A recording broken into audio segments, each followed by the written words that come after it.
Welcome to the Encore Audio Archives YouTube channel. I'm Taper Dave, and this is my channel. I've uploaded hundreds of talks here that I've recorded at meetings in West LA, and I've also recorded conventions starting in 2013. I've got a bunch of those up. And Walt and Mary Murray, the original owners of Encore Audio Archives, started the company in the 80s, and Walt recorded Joe and Charlie's and a bunch of stuff down in Vista, California. My sobriety date is June 20th of 1994. I hope you find something you like, so please like and subscribe to my channel and comment down below. If you want to hear something that I don't have or that you don't see, I'll see that I get it. Anyways, take care and have a great day if you want to. Please join me in welcoming our speaker, Chrissy.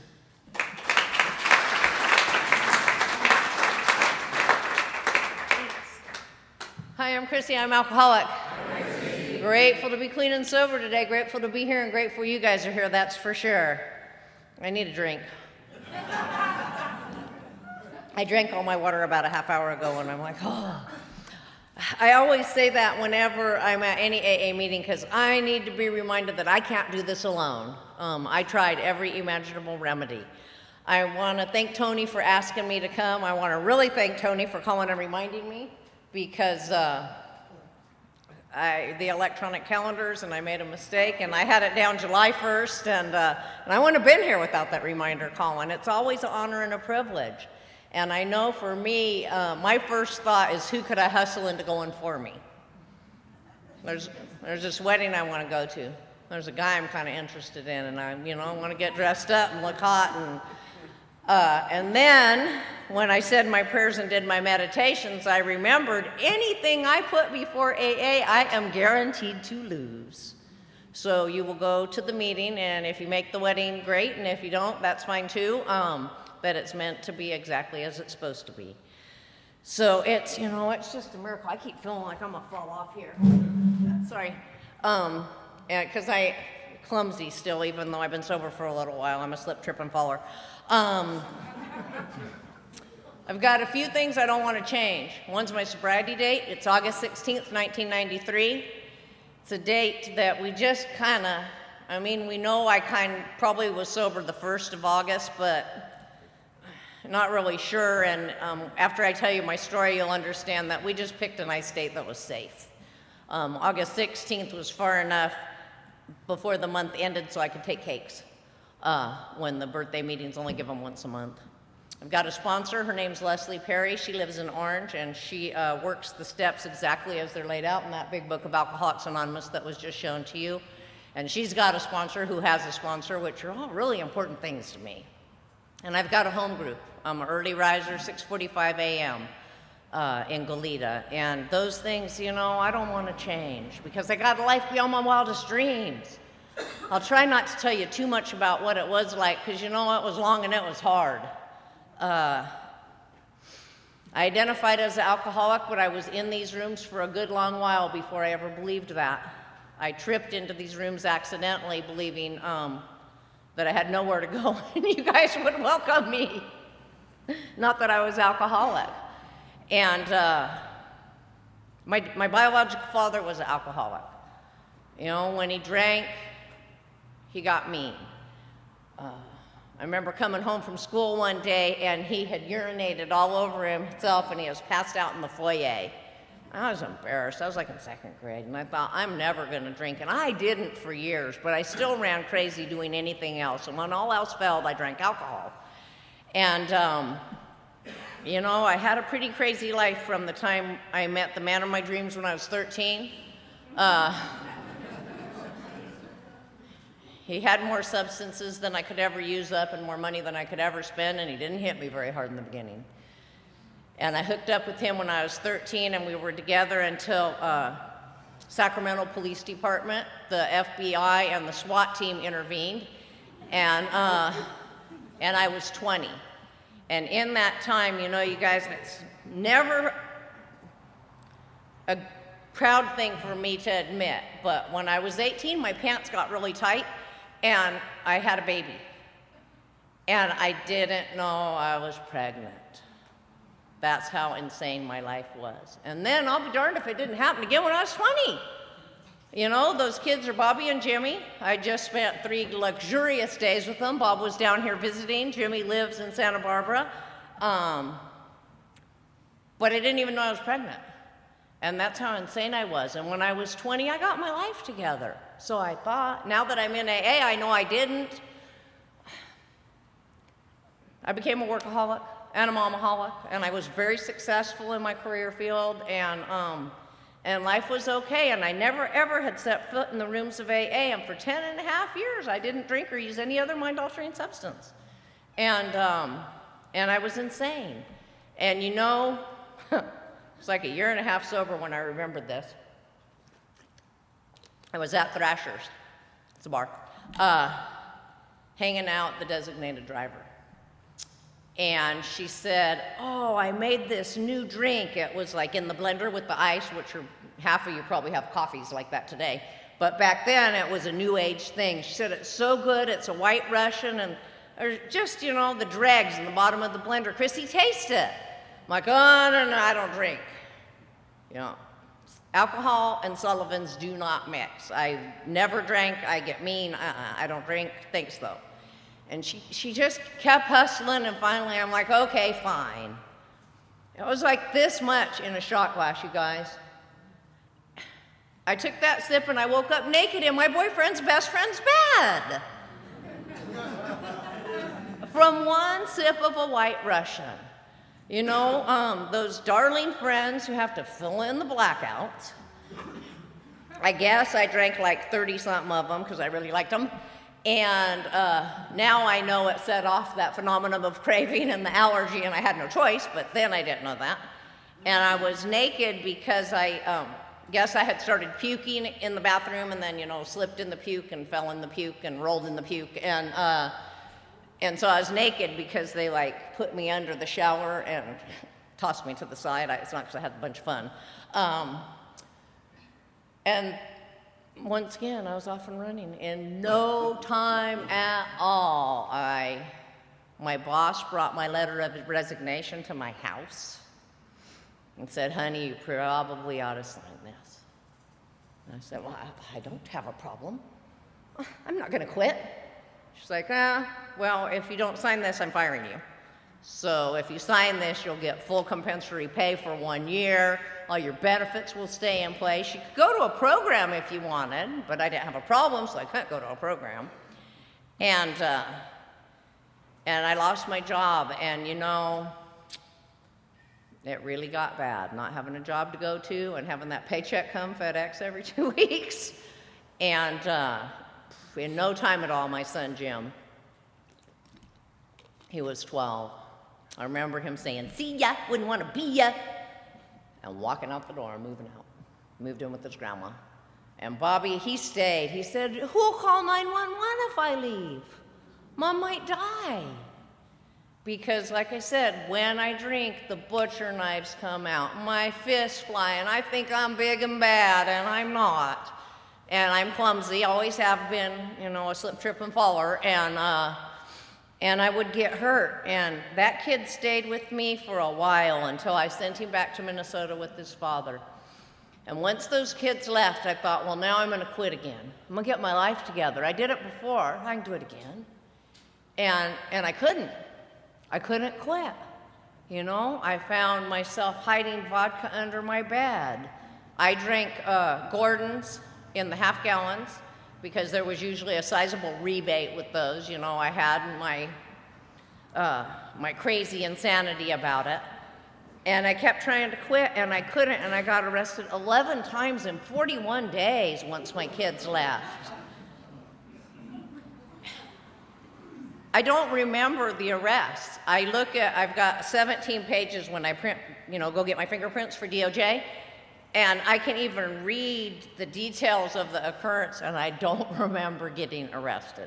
I remember the sense of ease and comfort, that click, and then going, oh, I'm safe, of getting to go to jail, loving to go to jail. In jail, I was safe from myself. In jail, I got to eat good. I love institution food. I have a food problem, too. Those donuts back there just talked to me when I first got here. I had to go back out and sit in my car. I loved going to jail. And that's when I made my first great resolve. After that last arrest, I guess it was for a grand theft auto, they gave me 6 months. And I did 4.5. And I went in like a size 1 and came out like a size 18 or 20, weighing almost 200 pounds.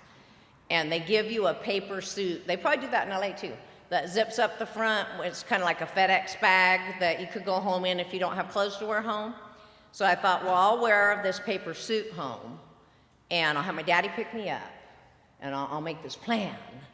And my mom let me come stay at her house, and my son Bob, my little codependent, he moved into my room and slept on the outside of my queen-size bed with his rationale was then I had to go by him to get out the door to sneak out at night.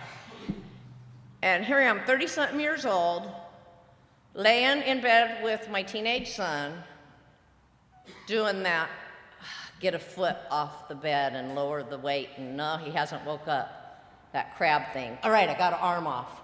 No, he still hasn't woke up. Getting out of the bed one limb at a time and crawling out the bedroom window to go drink. And I drank a little teeny bottle of Smirnoffs, the airport size, and came home 3-4 days later. My mom was angry as could be. My son was brokenhearted. She said, that's it. If it happens again, I'm done with you. And I got it together again for about 6 months or so, and I got me a little job as a cashier, and my daddy would take me to work. He's my stepdaddy, not my biological father I referred to, but he's my daddy. And he would take me to work, and things were okay. And then they started trusting me, and I took the light rail home. Only I didn't come home. I turned right instead of turning left, and I guess it was another 3-4 days before I made it. And I got home, and you guys, I put my key in the lock, and it didn't work.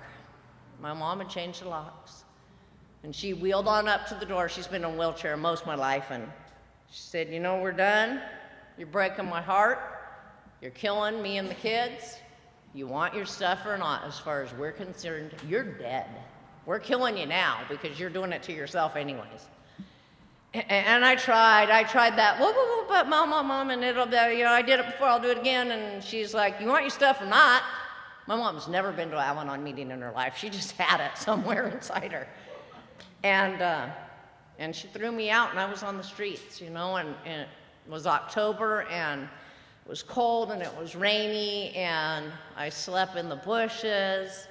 And it got to the point my lowest of lowest companions wouldn't have nothing to do with me.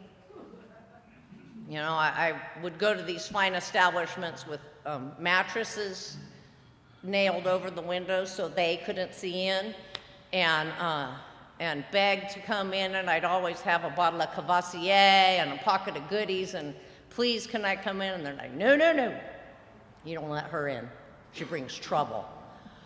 And I hooked up with a new fellow, a new man of my dreams. Terry, he had a bicycle with one pedal.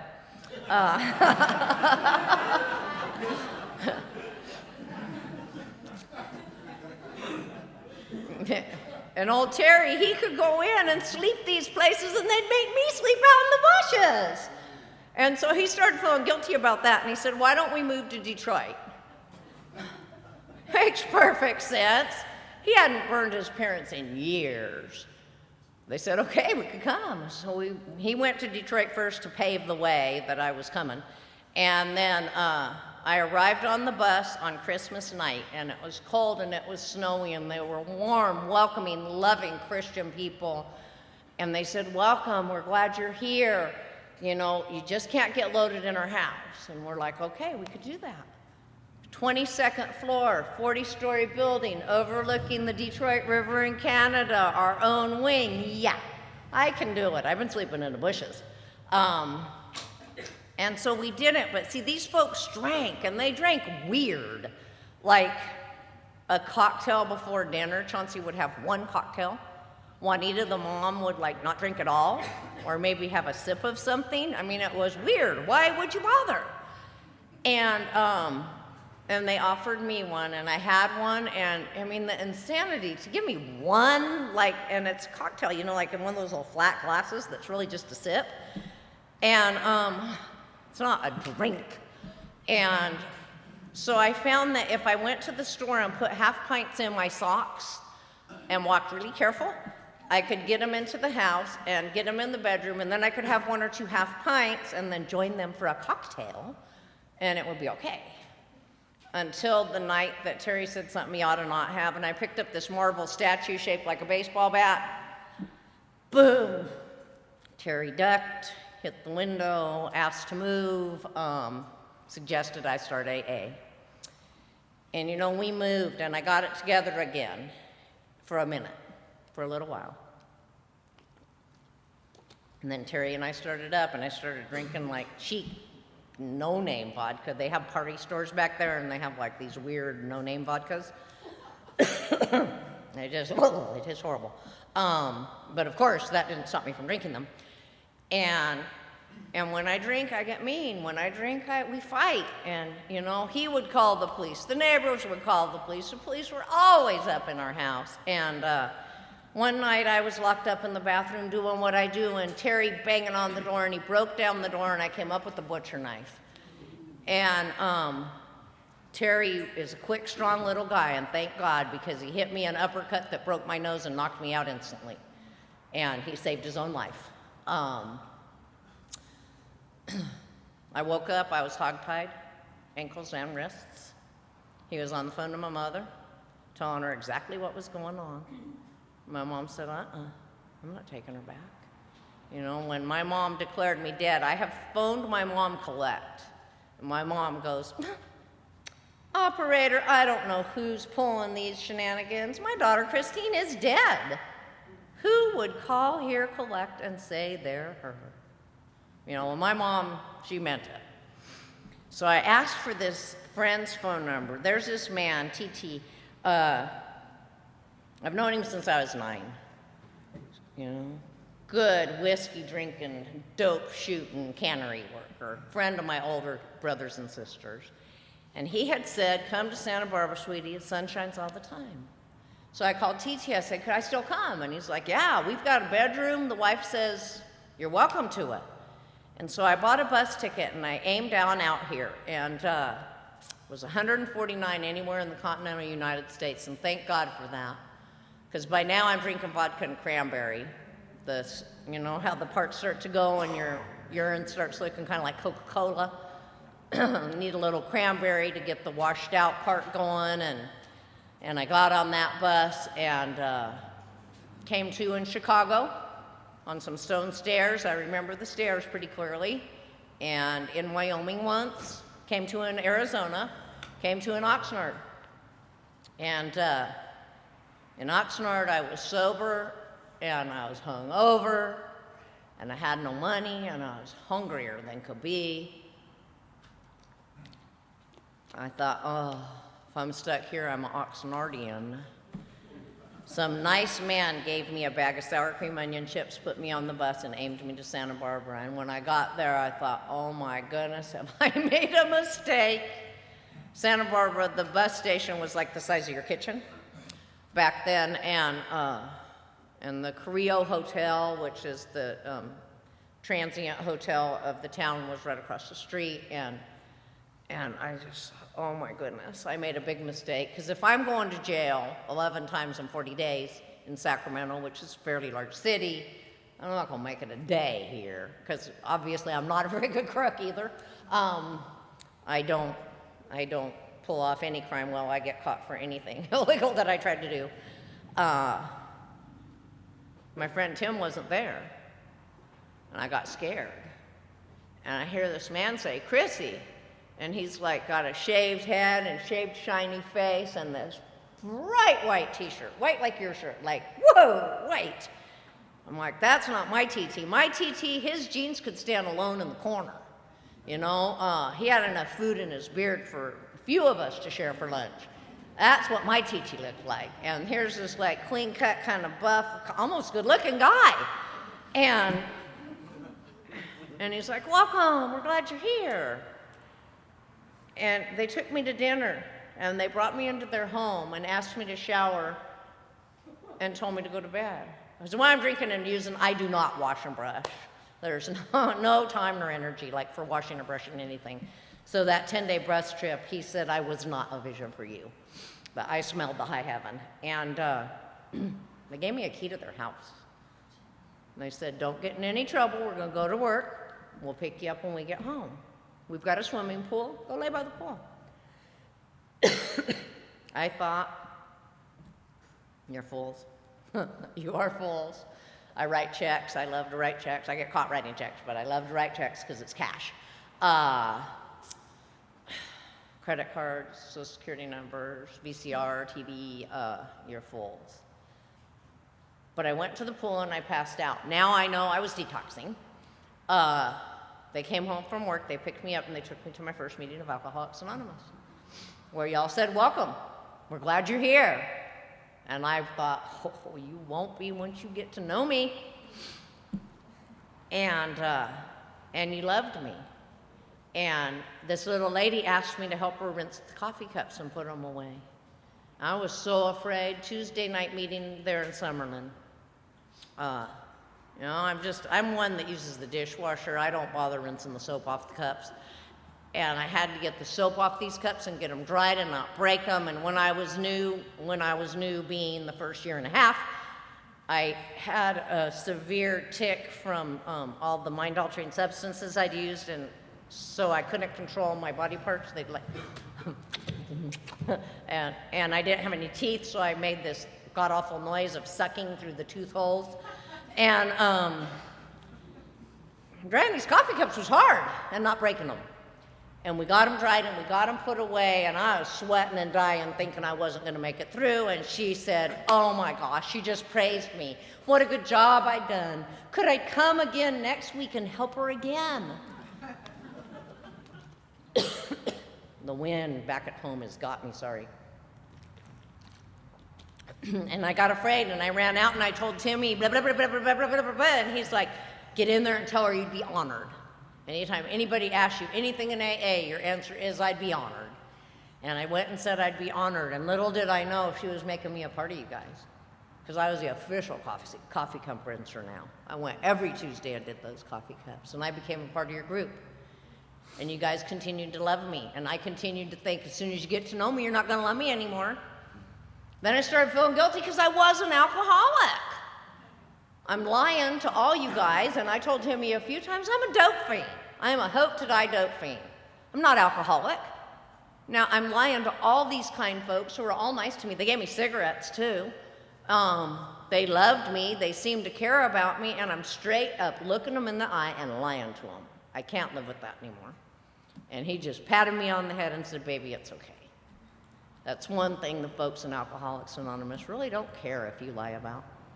Just continue to do it. Respect the group. Say you're an alcoholic, even though you know in your heart you're not. So I lied to you guys.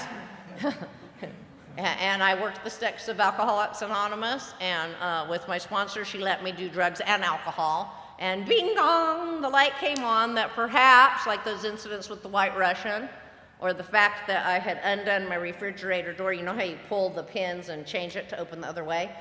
So the door could block the hallway and my kids couldn't see me drinking behind the door. And these little aha moments that perhaps maybe I am an alcoholic after all, came to light because I sat around here and I listened to your stories and I worked the steps of Alcoholics Anonymous exactly as they're laid out in the big book.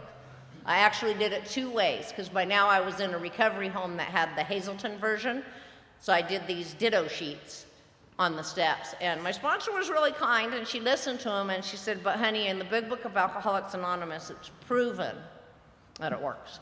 So let's do it that way too. And so we did it exactly as it's laid out in the big book of Alcoholics Anonymous. And you know, I was rocketed into that next dimension.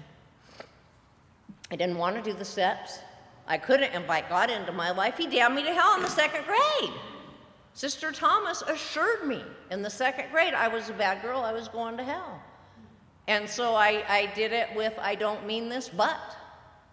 Really don't want you in my life, God, but. Said the 3rd step prayer. Worked the fourth step even though I felt I had no resentments. Sister Thomas damning me to hell in the second grade. That started off the magic of the pencil to the paper. The fears, I didn't think I had any of those either. So I put the pencil to the paper because I was afraid of rodents at that time. Found I was afraid of everything, and the ocean, all sorts of things. And then she said, now about sex, I said, that is none of your business.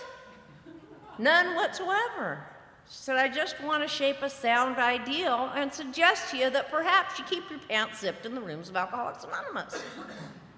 And I took that suggestion, and I'm forever grateful for that, because I've walked into meetings and thought about all the guys that I thought about doing what I thought about doing with them when I was new, and I'm so glad I didn't.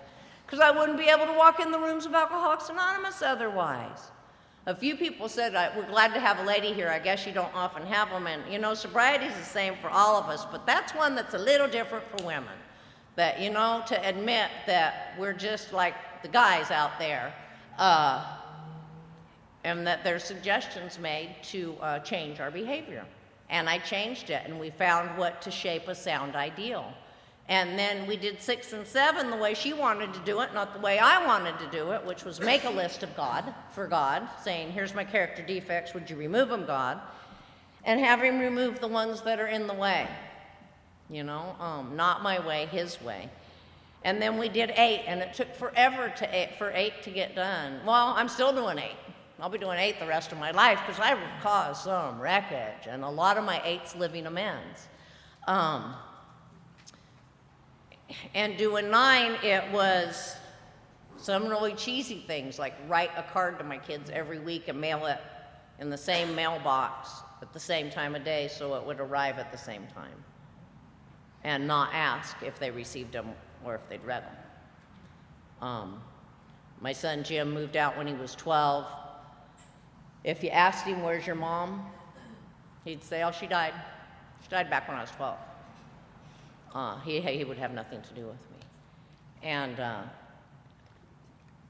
it's taken time. You know, when he was almost 17, his daddy died, and he was forced to move to Santa Barbara and forced to live with me, and through a horrible accident, forced to let me take care of him.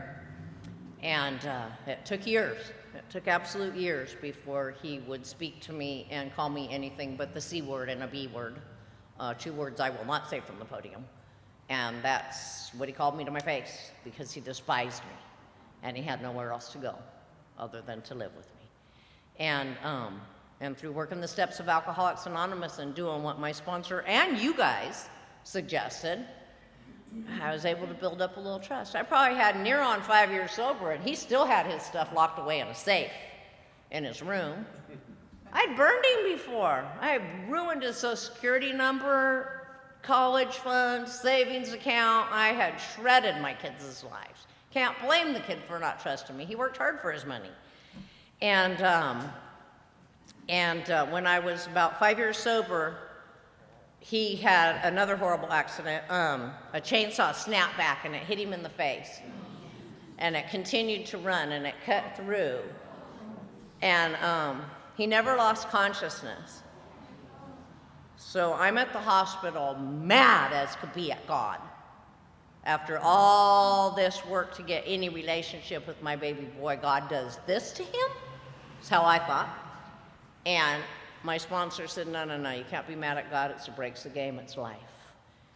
And my son's on the gurney, and they're wheeling him into surgery, and he's screaming, stop this gurney, I'm not going to surgery. And I told the nurse, you know, he's a little poopball. He will jump off the gurney if he says he will. You probably ought to stop it. And so she stopped the gurney, and she tried to explain to him, honey, you've got to get surgery and try to get the damage, you know, rectified the best we can. And he leaned up on his elbow, and he said, I can't. I've got my mama back. I haven't had my mom in a long time, and my mom's got 5 years sober. And you cannot take me into surgery until her AAers get here. And she patted him on the head and said, I've got 12 years, don't worry, they're on the way. You guys came. Oh, I forgot to tell you, my last name is Brandyland. In case we're ever in the hospital, then you can find us. It's the only reason, because of that weird last name, that the AAers, like, they were there already. You guys surrounded me. You guys surrounded me, you loved me, you told me don't be mad at God, it's just the breaks of the game. And surrounded my kid through his many years of recovery from that accident. We got a relationship. And you know, since then, my life has just been beyond my wildest dreams. My mama, of course, she started talking to me again. She passed away 1.5 years ago. And I have to thank her, because I used to call her every time I spoke from the podium, is to tell her, hey, Mom, thanks for changing the locks. Because her changing the locks was one of the stepping stones to get me to a point that I was willing to come into Alcoholics Anonymous, is that she changed those locks and stuck to her guns. And I thank her for that. And I was able to be there for her. And, you know, God gave me the ability to, for 4.5 years, first 3 years I flew up there every month. And I'd stay for one long weekend, and I'd just be a kid. I'd lay there and watch, you know, CSI back-to-back, Law and Order, and CSI back-to-back with her. Or the Hallmark Channel. We'd sit and watch the Hallmark Channel and cry over the Hallmark movies. And I'd wash her hair, try to talk her into getting in the shower. She was paralyzed and bedridden. Do her nails and her toes for her, give her a back rub, and, you know, just be a good kid. Get her house cleaned up, fix the heater, whatever little doodahs needed done. And then that last year, you know, I went every other week, and then it went to where I was going every week because they diagnosed her dying with cancer. And from the day of her diagnosis to her death was like a month. It was like, snap, she was done. And I got to be there for her. I got to be there with her. And my daddy, you know, he married my mom when I was 15, so he just, he got the brunt of this little girl. And my poor daddy's been parked in alleys and told stories about baseball and bats and broken knees to get money. And he stayed in Sacramento, and he's got Alzheimer's, and he was killing himself, you know, eating Little Debbie's Delights and drinking beer, and that was it. And he's like, nah, I'm fine, in this big empty house all alone. And when Mom was alive, he was fine. Mom had her mental capabilities. Daddy had a fine physical body. She'd tell him what to do, and he'd do it, and life was fine. But without her there anymore, life wasn't fine. And I tried again every imaginable remedy to get him to get out of there, and he wouldn't go. I wasted money. I wasted vacation days I didn't have. I tried everything to get him to move, and he just wouldn't. And then I let it go. And then God stepped in. And he called and asked me to come visit one day. And he came down to visit, and he said, wasn't there someplace down here you said I might like? And I'd heard of this little place called Friendship Manor, and it's like freaking affordable. My daddy pays $872 a month rent. It blows my mind. And you don't have to be like on welfare or nothing. It's just a nice place that some Christian person made this a place. And he's like, I like it here. I think I'll move. And within the week, my daddy was moved down there. So now I get to make amends to him as far as visiting him and making sure he gets to the doctors and his medicines are right and all that, you know, the stuff. Take him to the dry cleaners and get a haircut occasionally and those sorts of things. And that I get to make those amends. And my boys, you know, they're my best friends.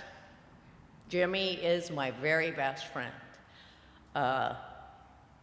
He's taken me skydiving. He got certified to scuba dive with me just because I wanted to. He's never been again, but he did it because I wanted to.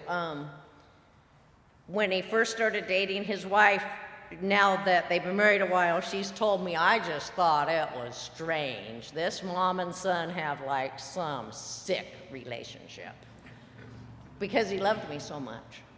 And then she realized that perhaps he may treat her that way down the road. And she, you know, she's my other very best friend. And God, I'm crybaby today. I learned to cry when I was 10 years sober by watching Homeward Bound. I had never shed a tear in my entire life until then. My mom taught me zipper your skirt and toughen up. There's no reason to cry.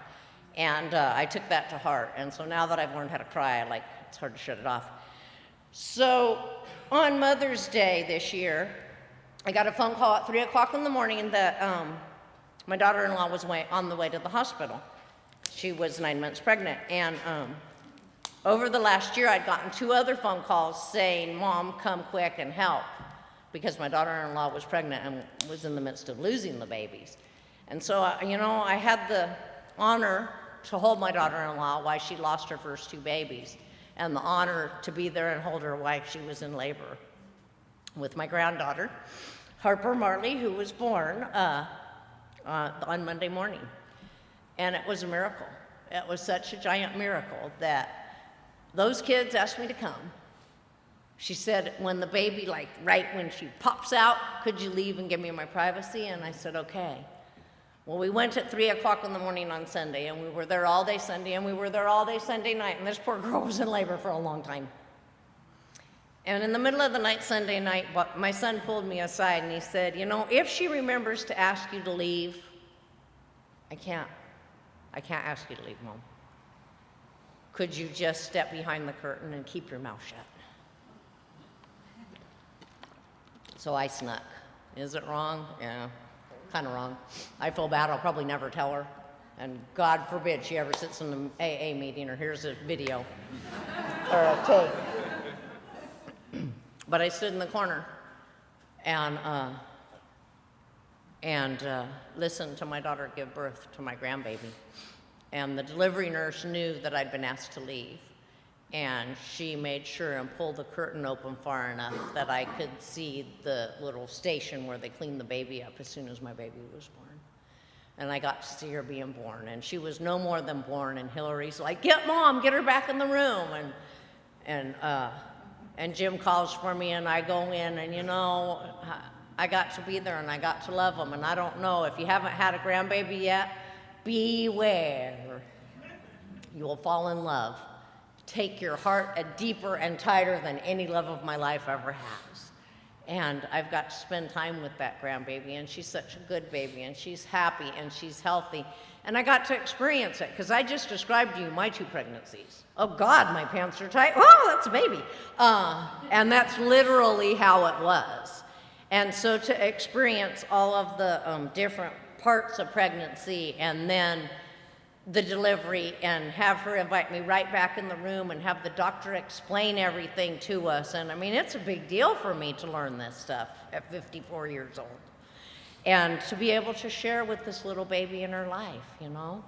And like I say, life has gone up and down and in and out, and I had to put my kitty to sleep, and that was like, my mom died in August, I had to put my kitty to sleep in December, and that was like, oh, I didn't want to put my precious kitty to sleep. I'd had her 16 and a half years. I got her shortly after I got sober. And again, you guys, one of my neighbors, you know, that I see walking in the morning, said, hey, Chrissy, I noticed Precious isn't looking too good. I have a solution that worked for me that might work for you. And he gave me the name and phone number of a lady who would come to the house. And, you know, my precious kitty was taking a nap on my lap when she got her hot shot to go to the kitty heaven in the sky.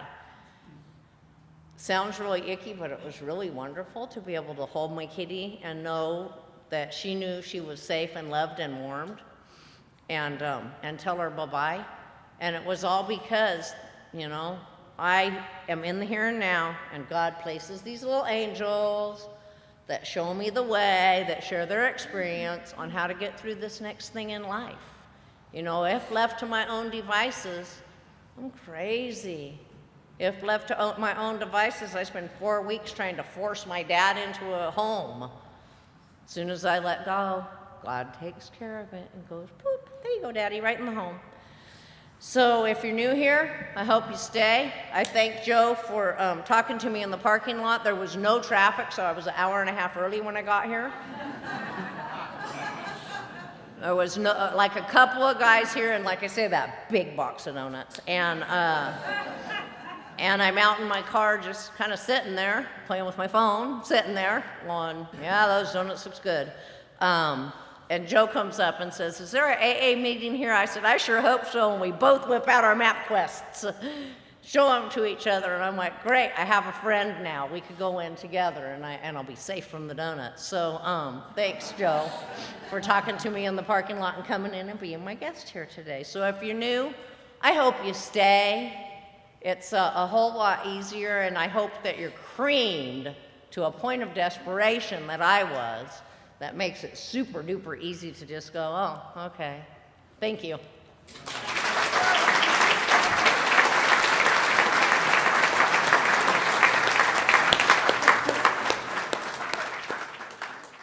I think we got a great talk going on here. Thanks for watching the channel. Taper Dave here. Just curious, do you think this is better than Zoom? Okay, this is how I prepare my drone for launching. I like to do it inside the cab of my truck so I'm not standing outside in the weather. To install the joysticks for control, up and down, right and left, powered on. I have an Android phone that I use to connect it to the drone with. And it's actually controlled through the iPhone, through an app. Oops, wrong way. It's actually controlled through the iPhone, or through this Android phone, through the app. It's actually controlled through the Android phone, through an app, and you connect it through this short connection right here.